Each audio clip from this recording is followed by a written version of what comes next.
সস্তা জিনিসকে মানুষ সহজে পাত্তা দিতে চায় না। এটাই আজকের জগতের গুণ।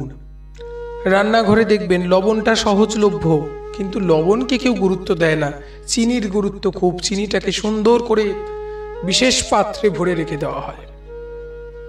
তা আজকে আমি আপনাদেরকে আলোচনা করব আপনাদের সঙ্গে যে কোন ভুলগুলো করলে আপনি সকলের কাছে সস্তা হয়ে যাবেন। কারোর সঙ্গে বেশি মাখামাখি করলে জানবেন সম্পর্ক লঘু হয়ে যায়। আপনারা জানেন এই কথাগুলো।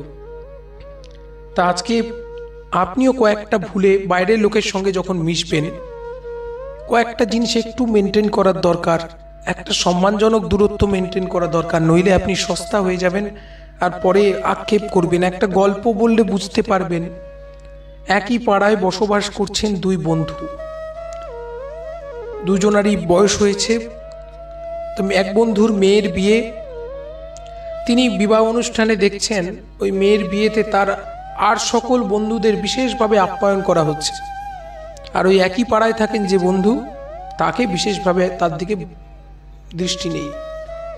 তা বিবাহ অনুষ্ঠান মিটে যাওয়ার পর তিনি একদিন বলেই ফেলেন, কিরে বিয়ে বাড়িতে সব বন্ধুদের অত আয়েশ করে খাওয়ালি, অত যত্ন করলি, কই আমার দিকে তো একটু ফিরেও তাকালি না।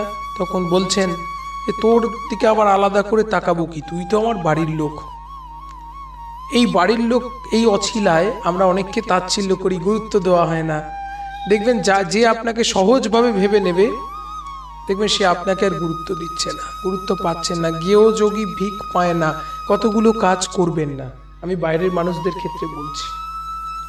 দেখুন, আমাদের এই সস্তা হয়ে যাওয়ার একটা কারণ হচ্ছে বেশি কথা বলে ফেলা। কোন কথা কাকে বলবো, কোন কথাটা বলবো না, এই জায়গাটা একটুখানি নজর রাখুন। ব্যক্তিগত জীবনের প্রবলেমগুলো হড় করে বাইরে বলে ফেললে আপনি সস্তা হয়ে যাবেন। আপনার দুর্বল জায়গাগুলো সবাই জেনে যাবে, বলা যাবে না। তাই একটু বাক্য সংযমতার দিকে একটু নজর রাখুন বাইরের লোকের সঙ্গে, তাই না? সব বিষয়ে নাক গলাতে যাওয়া বন্ধ করুন। সব বিষয়ে সব জায়গায় কথা বলার কোনো প্রয়োজন নেই। আর দেখুন, কিছু কিছু সময় এড়িয়ে চলতে হবে। ডাকলেই সঙ্গে সঙ্গে দৌড়নো, কুকুরের মতো এই স্বভাবটা রাখলে হবে না। এগুলো একটুখানি রেখে চলুন। আপনার দেখুন, আর ওই ঘন ঘন কারো বাড়ি যাবেন না। আপনার সঙ্গে খুব আত্মীয়তা, বন্ধুত্ব, সখ্যতা হয়েছে, ঘন ঘন কারো বাড়ি যাবেন না, অতিরিক্ত মাখামাখি করবেন না, সম্পর্ক নষ্ট হয়ে যাবে, তাই না? এগুলো করবেন। আর অন্যের থেকে প্রত্যাশা না রেখে দেওয়ার চেষ্টা করবেন। এগুলো করলে আমার মনে হয় আপনি সস্তা হবেন না।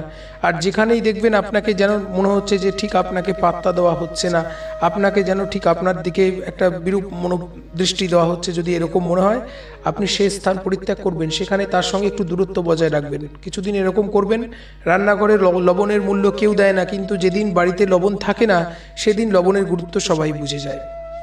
তাই সেইভাবেই একটু মেপে চলা। ভালো থাকুন। আজকে এখানে শেষ করছি, পরবর্তী পর্বে আলোচনা হবে।